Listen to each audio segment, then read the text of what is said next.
I can see you. All right, guys. Thank you. We're back with another episode of It Is What It Is podcast. Super excited about this episode. I have with me two guests. My other guest will be joining shortly. He's experienced a little technical difficulties, but I have two amazing individuals going on the current state of politics, and I'll just read their bios. I'll start with Melik Abdul because Melik responded first. I want to first start there and say I reached out to Melik. First of all, I'm a fan. I watched the Roland Martin digital show, and growing up in the household I grew up with, my father was a black conservative. I mean, like to the core, right? He thought Ronald Reagan was the second coming. My mother is an ultra liberal, so that was a lot of weirdness going on right there, but it worked. And I'm super excited of having him on. I'm going to read his bio. So bear with me. Melik Abdul is a media commentator, political strategist, and community activist with over 15 years of public and private sector experience in public relations and policy. Since walking away from the Democratic Party in 2016, he has carved out a unique space as an advocate for conservative policies and a key player in expanding the Black conservative movement. Uncanny in his ability to appeal to the audiences on both sides of the political aisle, and after analysis across the broad spectrum of disciplines, Melik has become a frequent guest on RT America, Black News Channel, One American News Network, and the Critical Hour with Dr. Wilmer Leon. He has also appeared on a growing number of national publications, local TV, university. Melik began his federal government as a key player in expanding the Black George Bush. So just an amazing individual. Then I have with me my next guest. I just am so grateful for her, Zoe Cadore, just an amazing person. As you can see, my other guest just added. I'm thankful for her. She responded. Look, go to her page, check out the interview she did with Tiva Johnson, who's running for governor in Atlanta, Georgia, correct? Houston, Texas. Houston, Texas. And I'm going to read Zoe's bio. Zoe Cadore is a policy advisor for the American Petroleum Institute, where she works with industry, government, and customer stakeholders to promote increased demand for and continued availability of our nation's abundant and clean natural gas resources. Her primary areas of responsibility are natural gas markets and power generation. Ms. Cadore was a 2016 to 2018 CBCF Fellow and previously served as Energy, Environment, and STEM Advisor to Congressman Mark Vesey from the 33rd District of Texas, and has worked on the House Judiciary Committee, as well as for Congresswoman Sheila Jackson Lee, the one, the only Sheila Jackson Lee of the 18th District of Texas. Cadore has a BA from Spelman College, a JD from the University of Houston Law Center, and a proud Houstonian of Grenadian Guyanese heritage. And then I have with me our last guest, the attorney Elliot Powell. He is assistant pastor at Freedom Temple Church of God in Christ, community activist in the Chatham neighborhood on the south side of Chicago. Just an amazing guest, and I just appreciate all of you guys being here. Thank you guys for just being on the show. How's everyone doing? Everybody, we're doing good. Thank you. Yeah, good. Excited to be here. Awesome. All right, cool. Well, I want to start this off because I want to get into it. There's been a lot of interesting developments in the political spectrum, to say the least, over the last weekend. I know, I want to throw this in. It's a little curveball, but it's a little one. You can hit this out the park. Kanye West announced his candidacy for president of the United States of America. Elon Musk said he has his full support behind Kanye West. Melik, I like this is correct. Kanye West, is this a for real thing? I mean, anyone is able to run for president. He certainly has the money to do it if that's what he so wishes. Is it a real thing, as in, is it something that we as voters should take serious? I would say no. I think we are in a very critical time, and it's imperative that we are electing someone to the presidency that is compassionate to all people and is serious about the position and is going to make the right policy decisions, especially given this current climate. Kanye West is not who would come to top of mind. And so, while we don't want to stifle anyone's dream of running for office, I do think we have to keep things into perspective. And he's not someone who I would jump on board for. But I think what's wonderful about the democratic process is that everyone has an opportunity to run and to have a voice. And so I am interested to see what he has to say. I'm not necessarily confident in that it will be something that's going to be of value and of meaning, but I do think, he deserves as fair of a chance as anyone else to get his name out there if that's what he chooses to do. And so I think it's going to be interesting. He might bring up some issues just from his perspective that a traditional candidate would not bring up. And so I think anytime that we're able to create dialogue around topics that aren't typically discussed in these types of elections, I think that's always good because it gets people thinking about what are we not thinking about. So, if the old Kanye shows up, I actually will be very, very excited. So we will see. The old Kanye. Melik, your thoughts, Kanye West. Hopefully it's working. First of all, thank you for the invitation. I totally appreciate it. I'm for all Black people succeeding. I want all of us to win. So the fact that you're starting this podcast, I think is an awesome thing. I wanted to Roland has pretty much messed it up for me everywhere because how he decides to pronounce my name. So my name is actually Melik. Roland says Malik. So everyone knows me as Malik. Whenever I'm out, they always call me Malik, but it's actually Melik. But Malik, just simply Melik, Melik. That's all it is. But about Kanye West. Kanye is being Kanye. I don't take Kanye seriously as a Black conservative, even when there were people who were excited about the fact that Kanye West seemed to be supportive of the president or even the party for that matter. I was never one of those who was impressed by it. Personally, I typically don't care with any celebrity, particularly someone as brilliant but as scatterbrained as Kanye West is. I think it's great. I actually co-signed Zoe. Is it Zoe or Zoe? Zoe. Yeah, I actually co-signed Zoe, and everyone should get a chance to express, to participate in the civic process. If he chooses to run, I think that's a great thing for him. But I don't think that he's serious about running. I think that this is a distraction. And what I also will say, I do not believe that this is part of a larger conspiracy with he and Donald Trump for him to take votes from Joe Biden, because I don't think that he will. If Kamala Harris can't get votes from the Black community, I doubt very seriously that Kanye West will either. Awesome. I'm sorry I've been messing up names all day. I haven't had enough coffee. Zoe and Melik. I'm gonna just call you Mr. Abdul. Attorney Powell, your thoughts. Kanye. Yes, sir. We're Chicagoan. He's a Chicagoan. Do we throw our South Side support behind brother Kanye West? Okay. Well, Kanye turned me off when I saw him on his rant in the Oval Office, where he just went on and on and on. And the thing that got me was when he said that we needed to nullify the 13th Amendment to the Constitution. And one of the reasons was that 13 is an unlucky number. And even when you go to high-rise buildings, it goes from floor 12 to 14. It misses 13. And I'm saying, did he have any idea that the 13th Amendment to the Constitution is really what set the slaves free? People sometimes think, oh, the Emancipation Proclamation set the slaves free. Not true. There was still legalized slavery in the border states. Maryland, Missouri, Kentucky, Delaware, those were all slave states that refused to leave the Union. The Emancipation Proclamation only spoke to the states where they had seceded from the Union. But the 13th Amendment did away even in the border states. He did not realize that. And I put on a post somewhere, if he really is serious about running for president, he needs a serious lesson in U.S. history. I think that Kanye just gets excited about something that happens in the moment without thinking something all the way through.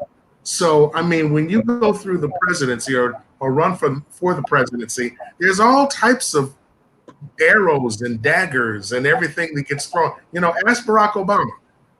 Everything from his pastor, Reverend Wright, to, whatever. I mean, all those things get thrown on you. And if you can't stand it, it just doesn't come into being. I appreciate what Zoe said. I appreciate what Melik said. Everybody ought to have a chance to run. I guess in theory that's true, but sometimes you can kind of see down the road, oh my goodness, this is going to have a disastrous ending. When I heard about Kanye, I said, oh my goodness, if he was serious, it would have a disastrous ending. Gotcha. Guess you weren't a fan of the College Dropout album. All right, that was soft. Attorney Powell, I'm gonna start with you, and then Melik, Mr. Abdul. I don't know why Roland has ruined it for me. Mr. Abdul, I want to go after you. Attorney Powell, I'll start with you. We are in the, I want to say final stages, but medically speaking, that's not true when it comes to COVID-19. The handling of COVID-19 from the executive office. What are your thoughts on that? It was mishandled from the beginning. I believe it was on January 3rd when the CDC first received word that there was some type of virus in China and it may be toward our country. So just beware of it. We had, and this was the interesting thing, under the Obama administration, after we had sent humanitarian aid for Ebola over to West Africa, when the doctors got back, the medical professionals who were at the White House said, kind of a plan just in case something like this happens in the United States. And thus was born with the playbook. And that was, if a virus or something such as that comes to the United States, these are the steps that we need to take to make sure that it doesn't just run rampant. For whatever reason, the Trump administration, from what I'm understanding, did not pay attention to that book. And so much of the things such as testing, making sure who has the virus, all of those things were kind of thrown out the window. So I'm believing that this was actually mishandled from Jump Street. There were some things that should have happened that just didn't happen. When the president says anybody who wants a test can get one, well, come on then, get tests all over the place. But no, that was the case. And so, you know, there's been some serious mishandling here. Mr. Abdul, your thoughts. Has this been mishandled, or this left-wing media twisting words? Your thoughts on this? I think it's a little bit of both. And as I've said when I've been asked about this many times, is that I can't think of a time where our federal government has handled something like really any type of, whether it's a natural disaster, though the first time that it happens, I can't think of an instance where our government has actually handled this well. And so I do believe that there are definitely things that the administration, they lagged as far as definitely when you're talking about things like testing. And there were good points actually made that people have made about the pandemic playbook. But if you listen to even some of the criticisms, there were a few things that people have said. So they said that obviously, yes, that the Obama administration created a pandemic response playbook. Then there were people saying that it was because Trump disbanded the pandemic response unit. And then there was also the whistleblower who came out very recently and said that the things that he was telling Secretary Azar and others at, I think that was NIH, that they simply were not listening to him. When it comes to testing, that seems like what we did wrong from the beginning, because there were a lot of assumptions that we made, that understanding this is something that we've never experienced before. So there were things that the CDC did that the CDC had to do as far as just changing where tests are available to be, where we're able to send tests to. There are a lot of things that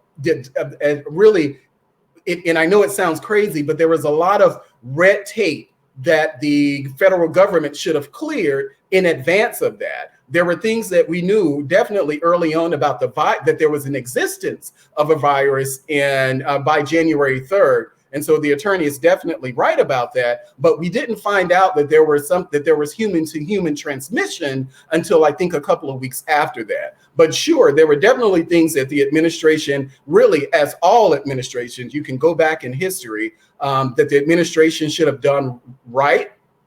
but and a lot of that was really related to red tape. And I think from my perspective, there was a lot of discussions about not caring, or, I don't believe any of those things. I do, as someone who worked in federal government for years, most recently at the Department of Veterans Affairs, I understand how difficult it is to really get those type of messages through, even to your superiors. But at the end of the day, Donald Trump is president. So ultimately, he's the one who's going to have to bear responsibility for it. But I do believe that some of this is a bit of hype and how people have responded to it. Awesome. Zoe, I have to agree with Mr. Abdul, not to play devil's advocate. If this is unprecedented, we have never been faced with this type of viral bacterial threat before. So to say success or failure would be a far stretch. A lot of people have different opinions on it. COVID-19, how do you feel about how it was handled? Well, I'll start off by saying I'm definitely not a health policy expert, but just from my limited knowledge of how the federal government works and how advising works from a political appointee standpoint, I think there's a lot of things we need to question when it comes to the role that Secretary Azar played in this. If President Trump is stating, "I don't believe you," there's no issue, there's no pandemic coming, as Secretary, it's your job to step in and say, look, we need to take this seriously. We need to look at all of our options. We need to consider the fact that this is actually a real thing. And this happens with every industry, from energy to cybersecurity to intelligence. It is the job of the secretary to make sure that the president is being properly advised. So while I do think that President Trump has dropped the ball, I also think we need to look at his administration and who was advising him and who was letting him go on TV and tell the public it wasn't a big deal. Where was the task force? Where was the convening of all of the agencies in the beginning to really sit down and talk about the impacts that this was going to have? Because it doesn't just affect health, it's affected every single industry.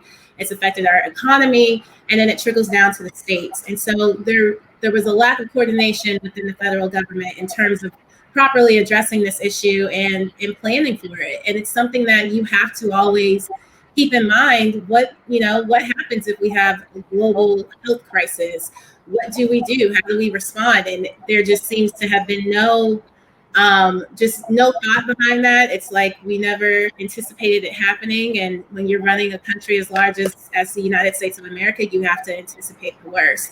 And then also, I think we also have to look at the states and the state governors, because at the end of the day, President Trump is going to give some guidelines, and then the states can either run with that or not. And states have a lot of power in terms of how they're governing what businesses are open, the guidelines in terms of how we are interacting with people every day. And there was a lot of, lax policies that were put in place. I'm from Texas, so I can account for how relaxed the state of Texas has been during this crisis. And unfortunately, it's Black and brown people who are suffering the most, which makes you question, well, what was the motive behind these lax policies to begin with? If we understand how health really impacts lower income and communities of color, how does that trickle down to a pandemic? So while I don't place all of the blame on President Trump, I do think as the leader of this country, he should, of course, take that responsibility. But yeah, I mean, it was a trifecta.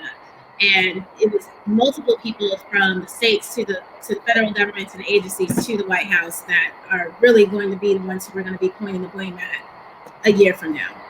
Awesome. So I want to start with you on this. Look, let's take it up.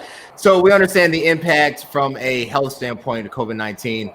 Like anything, it always has a direct impact on the economics, right? So I'm an investor. I got an email about an investment I have in Amazon. Amazon has peaked over $3,000 per share.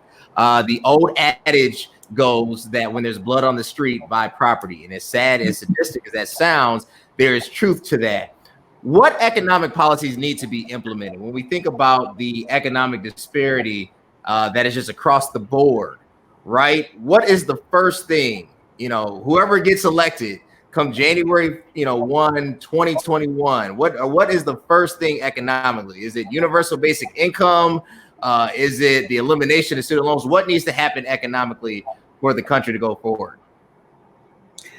All right, well, that's a loaded question. I won't say my answer will definitely not be by priority. I think there are a variety of things that we can work on. One thing that I will touch on from an energy standpoint is just energy equity. So we have a record number of people who are at home right now because of the impacts of COVID.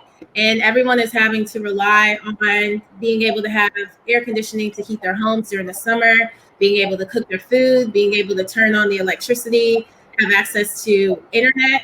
And for us who live in the big cities, it's something that we may not think about, but there is a serious lack of access to broadband as well as reliable energy sources such as natural gas within this country, especially in the rural cities. There are thousands of people who are living without internet access and who are living without natural gas access, which is the number one source of energy in this country and the most reliable source that we have. And so I think addressing that is going to be critical in this upcoming administration, especially if it is the Biden administration, which is going to be more left-leaning, is going to want to enact policies that are much more liberal and may not be as favorable towards energy resources such as oil and gas. But we really need to think about it from an affordability standpoint and an accessibility standpoint, and making sure that we're putting policies in place that fit every income level. And so it's definitely going to be an interesting conversation going forward, considering the fact that so many people are going to be at home. Can they afford their light bills? Can they afford their internet bill? Can they even have access to those basic qualities of life that so many of us take for granted? Awesome. Mr. Abdul, Zoe hit upon it. Energy equity, something that I didn't even consider, that really enlightened me. What, from an economic standpoint, and obviously he inherited a great economy. I believe when Trump came to office, I want to say the unemployment was around 4%. The height of it got as low as 3.5%. I can't take that from him, despite how I feel. They can't take that as just a known fact. Economically, and it doesn't have to be necessarily by priority, but what is the first thing that needs to happen? One of our viewers said UBI, Universal Basic Income. What are your thoughts?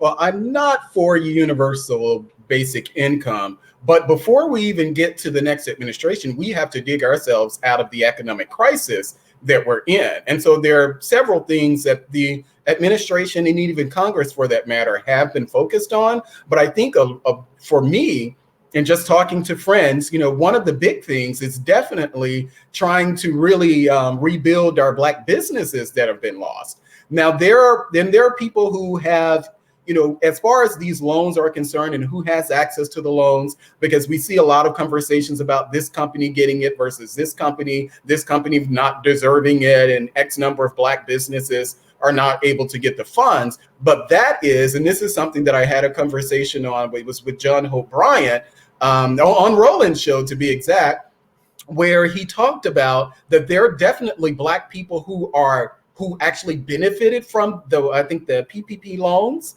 The problem is that only so few of us have access to that. So if you were Black and you were in that network and you had those connections, then you were much more likely to get approved for a loan as someone, for instance, where I live here in DC, who may not have those connections, or even Texas for that matter, who may not have those connections. And so a lot of this is about access. So working with the Small Business Administration and many of the people who are really there for the minority development, Congress, the administration really has to be laser focused on rebuilding that, because so many, even in I live in DC proper, but in the DMV area, our local DMV area, about 25% of businesses will not reopen.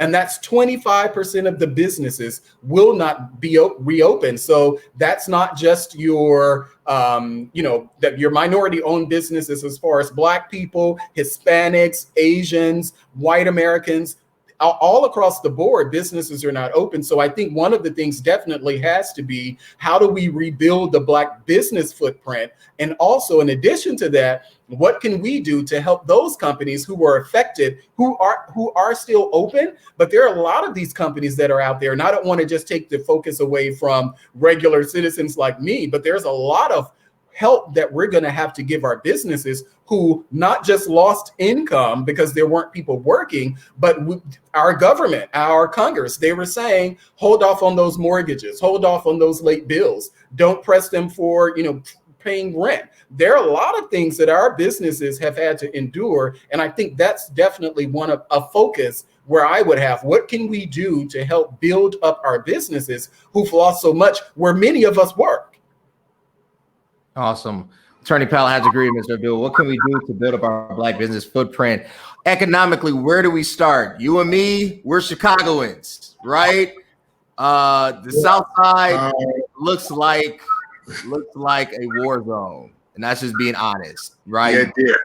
It does. And to some degree still does. And it does, yeah. I mean, I was riding around today and was just almost heartbroken by the number of boarded up buildings on the South Side, things that were stores that were, actually in place, and they're just all boarded up now.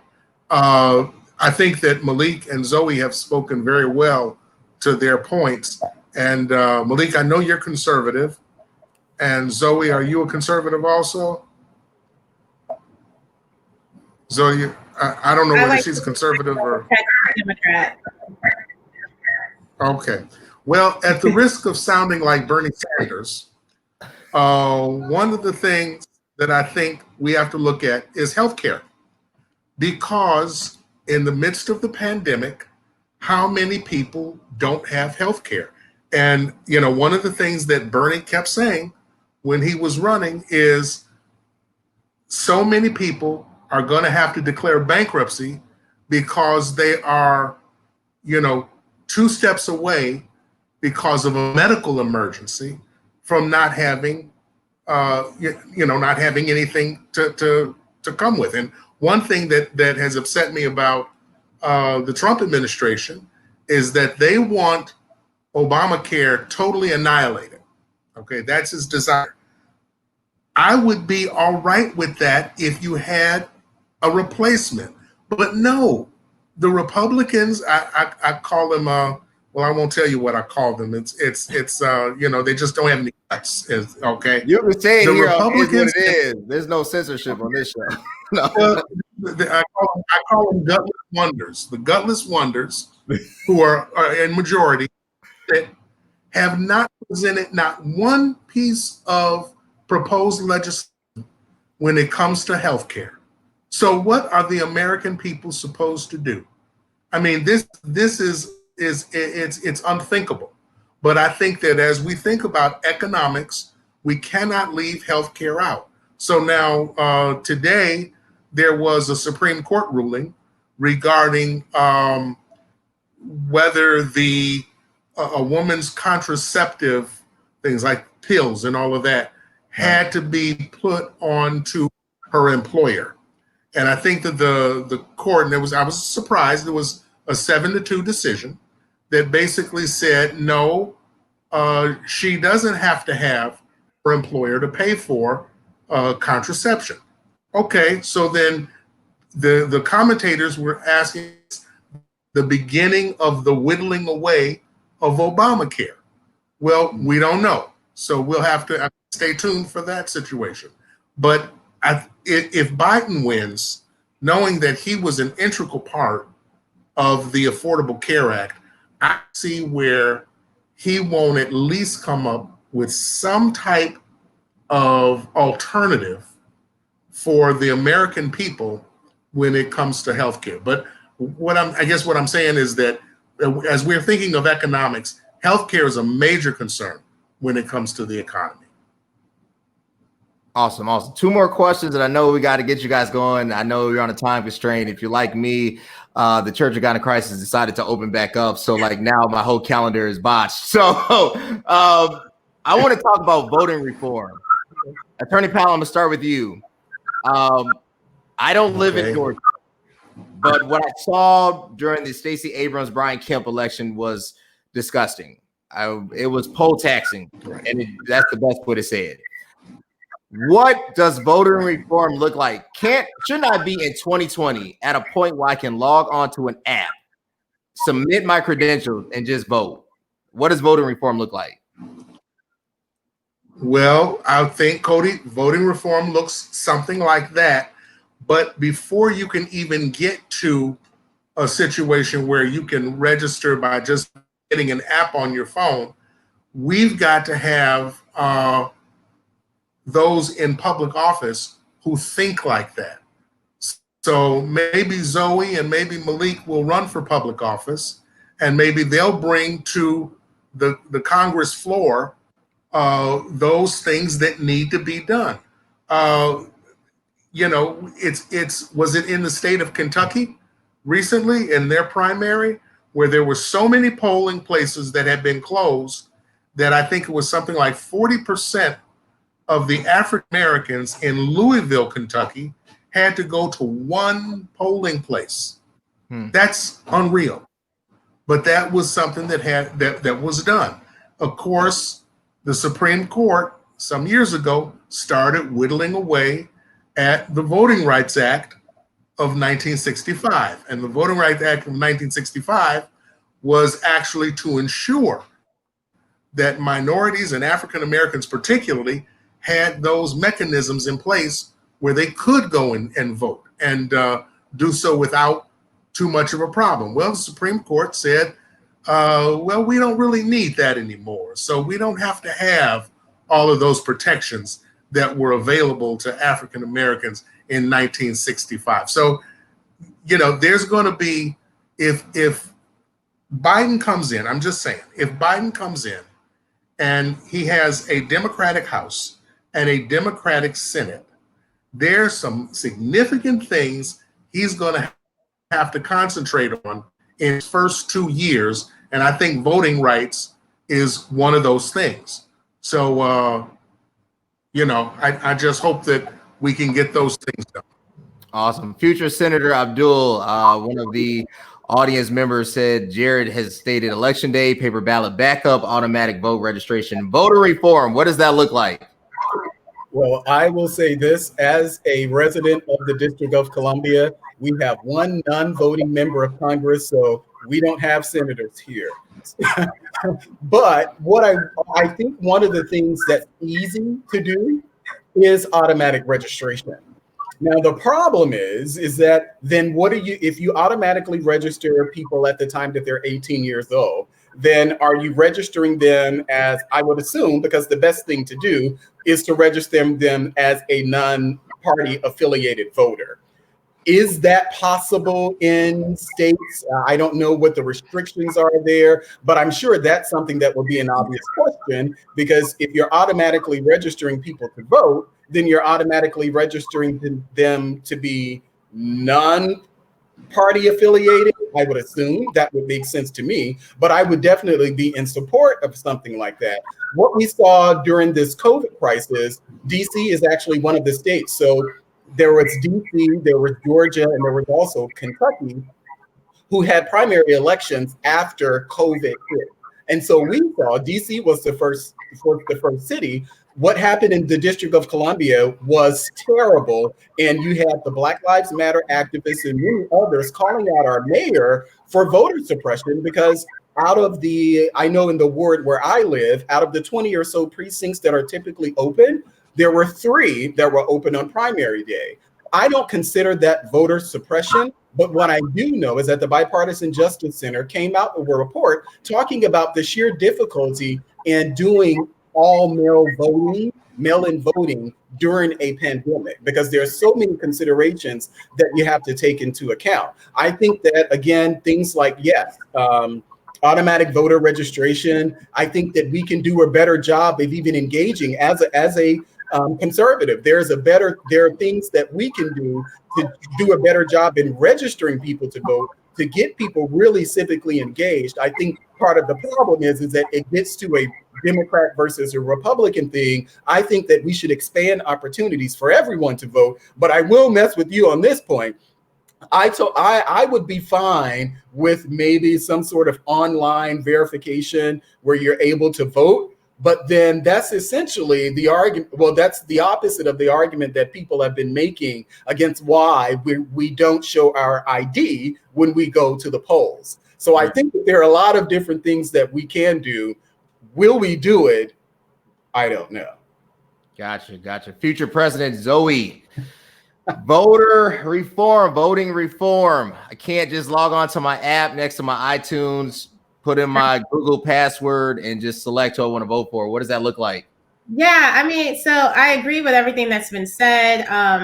And I'll touch on where we're going with the future. One, there's a huge lack of education in our school systems when it comes to voting. It baffles me that we can talk about the entire history of this country, but we barely talk about the importance of voting.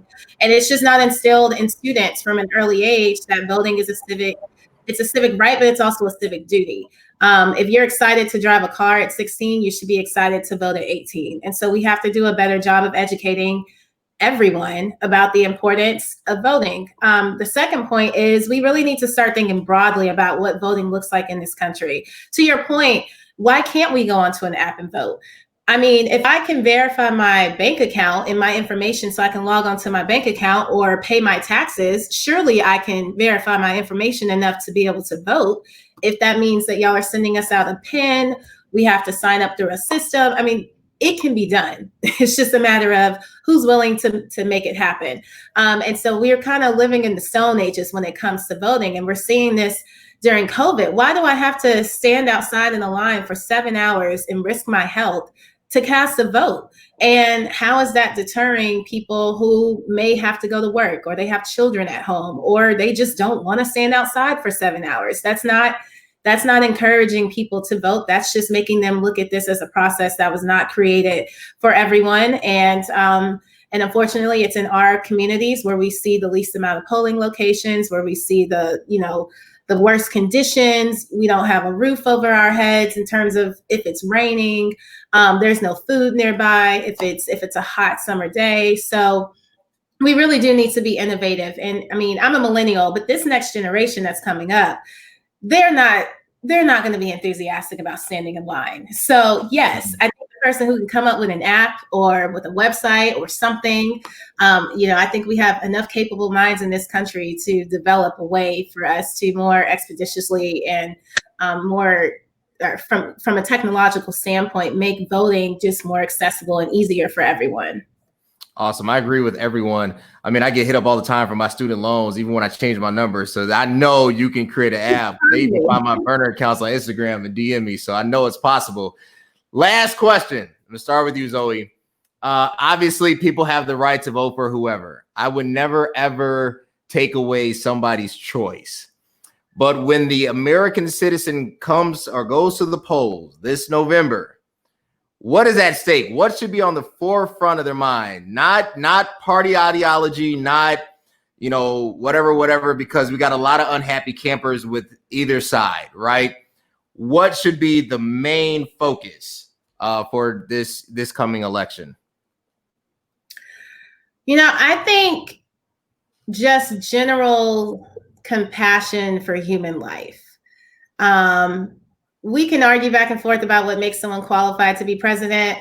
The reality is he has a staff of 8,000 people. He or she has a staff of 8,000 plus people. He has cabinet secretaries. There are enough people to advise you if you are not intellectually capable of serving the post. But I think what this country really needs right now is a moral compass, and we need someone who is compassionate about all people and who is making policies that keep everyone in mind, regardless of your race, of your class, of your gender, of your religion, just basic compassion and humanity. And it's something that I think we have lacked for the last 4 years. And this is not about Democratic or Republican. This is just basic human instinct, to hurt or to not hurt someone, and to put in policies that hurt or don't hurt a certain subset of people. So I think for those who are voting, if you're voting for the first time, or if you're really frustrated about the system and you just hate everyone who's going to be on the ballot, but you still want to cast a vote, just think about it. Who is really going to care at the end of the day about you as a person? All economic political considerations aside, just basic human rights. Basic human rights, to hurt or not to hurt. Mr. Abdul, what should the voter place in the forefront of their mind before they cast that ballot? What should they consider? I think that the same thing that we consider with each election cycle. It doesn't matter who the president is. The main thing that we should be concerned about is how our bottom lines are affected. And a lot of that has to do with the economy. So are you better off now? What is your situation now versus it was 4 years ago? Are there policies that either the candidates, well, we obviously will have Joe Biden and Donald Trump, but are there policies that you see that are beneficial, not just to you, but to your community? So that's at the end, that's whether we're talking about things like education, energy, the Small Business Administration. This administration has a record that you can actually vote on. I was one of those, as someone who voted for Barack Obama twice and became a Republican in 2016 when voting for Donald Trump. I began to realize in the 8 years of Barack Obama that there were certain expectations that I had of Barack Obama that were just simply unrealistic. And so a lot of the things that I liked about Barack Obama, yes, there were policies definitely that I liked, but I liked Barack Obama as a person. And I realized in that 8 years of his administration that liking someone as a person is not good enough if you're talking about things that can really have an impact on the Black community. A lot of people argue, obviously, that he was stifled by just a mere fact of being Black, and I will concede some points there. But I think ultimately, as far as the Black community is concerned, we need to understand, first of all, that a lot of the things that directly impacts us happens at the local level. So we have to also get involved at the local level. But at the presidential level, I think that we should just be aware of what it is that a president is able to do.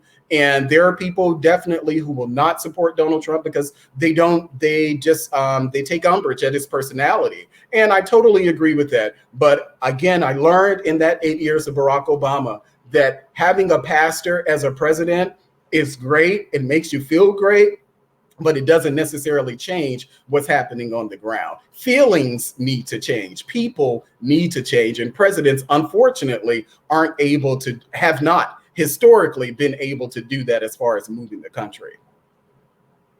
That's a great point. Attorney Powell, personality versus policy. That's an interesting point. You and me, first president I voted for was Barack. It was 2008, right? Grant Park, I remember our pastor, founder, Bishop Cody Marshall, was invited to do the opening prayer, but he got sick, could not do it. So we know Barry, right? And not it's just, but when we look at it, and you have to have that honest conversation, those 8 years, we didn't get what we thought we were going to get. So this coming election, what should the voter consider? Well, I just finished reading a book called Leadership in Turbulent Times by Doris Kearns Goodwin. She's a presidential historian, and it's an excellent, excellent read. Theodore Roosevelt, which was one of the presidents that she highlights, said that understanding human nature is the most important thing about leadership. And I think I would find myself agreeing, not that I'm disagreeing with Melik, but I am more resonating to what Zoe said. There is and here we go, Theodore Roosevelt again. He said that the president has a bully pulpit. Doesn't necessarily get things done, but he has to use that bully pulpit. He has to preach certain things. He has to say certain things. He has to inspire, or she has to inspire. And that's all part of the presidency. Part of what I don't appreciate, I guess, if I can say it that way, in 45 is that he is always the smartest person in the room. I mean, get some people who know more than you know. You know what I'm saying? I was impressed with General James Mattis a few weeks ago when Mattis said, and it was very unflattering, but Mattis was speaking from his heart, that here's a man who tries to divide people. And he said, and if I can say it correctly, he says he's the first president that I've ever worked for who has not tried his best to unite people. He doesn't even try. So all of those things have an impact. I think it was Melik who said a lot of things have to be done at the local level. Yes, so we're looking for the president to make sure our garbage is picked up on time. No, look to your alderman to make sure the garbage is picked up on time. But when it comes to presidential leadership, we have to look at the bigger picture. I have voted Democratic most of the time. Cody, you said that Barack was the first president you voted for? Yes. Let me tell you how I am. First president I ever voted for was in 1976, Jimmy Carter. I voted for Jimmy Carter in 76. I had just turned 18 years of age. So that kind of tells you how old I am. I'm the old guy in the room. But a lot of that, a lot of what we look for, and Cody, you said about personality. I'm not looking for personality as much as I'm looking for character. Okay, and there was a Republican who ran for president in 2016 that if he had gotten nomination, I would have had a hard time not voting for him. And his name is John Kasich. Yeah. He was the former governor of Ohio.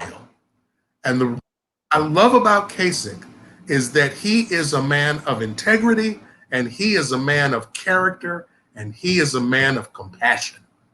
So if Hillary had said some things that I said, I can't get with her, if Kasich was on the ticket, I think I would have voted for him because he is more unlike, no offense, Melik, but he's more unlike any Republican presidential candidate that I had seen in my lifetime. So I think you have to look for the character of the person. Policies come, policies go. You get them sometime, you don't get them sometime. But what is the character of this person like who's taking over the highest position in our land and becomes the leader of the free world? So I think we have to think about that. Awesome. Well, look, I appreciate it. John Kasich, you have a fan in Chicago. So if you're thinking about a late bid, you can do that as well. But thank you guys for tuning in. Until next time, I appreciate everybody. Bye. Thanks, brother. Thank you. All right. God bless. Perfect. What it is podcast. Look, connect with me on IG at CVMK33. Subscribe to the YouTube page at CV Space K. I'd love to have you featured on the show. Do you want to be a guest? DM me, slide in the DMs, hit me in my inbox at Cody CODYM Kelly KELLY 06 at gmail.com. But until then, take care. Bye.